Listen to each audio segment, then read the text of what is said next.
Parts of the Bahamas are back under weather warnings as a new tropical depression forms nearby. They could see tropical storm conditions over the weekend.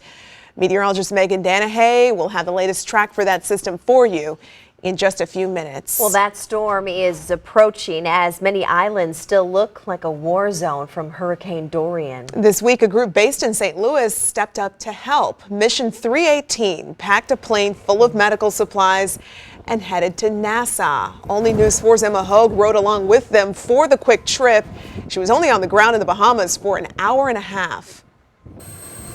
This is a different feel. This is an urgency to it. It starts with a call for action. We have to be connected. And a yearning to give. There's nothing there for those people. An engine almost louder than the cry for help from Bahamians now coping with Hurricane Dorian's aftermath. These people don't have time to wait. So volunteers with the St. Louis-based group Mission 318 packed the plane with over 700 pounds of medical supplies and basic necessities. We're hoping to provide a lot of relief. A 3-hour trip through the clouds and over the Atlantic. 41,000 feet, so almost 7 or 8 miles. To help those who need it most. It's so important to be connected to the people in those regions. That connection starts with these two, Pastor Andy Sharp and Mission 318's president, Dr. Jonathan Limpert.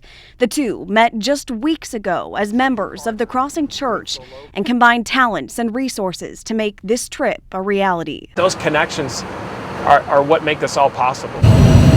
Partly cloudy skies and gurneys waiting to be filled greeted us at the airport in Nassau. I feel like we train for this moment.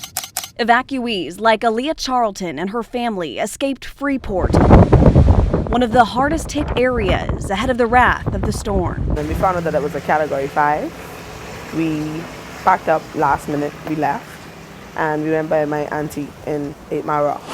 They came back days later to find their home unrecognizable. That's my bedroom.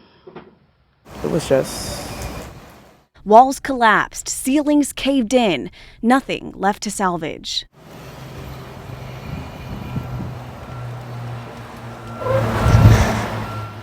But when you lose everything except for life, basically. It's the little things that matter most. Watch that handle over there. Boxes with toilet paper, water, and Gatorade from groups like Mission 318. That's everything.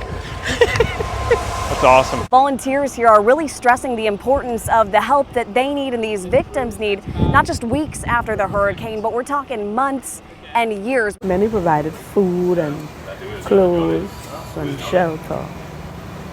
And more importantly, encouraging words to stay strong. You can just tell how appreciative they are of the support.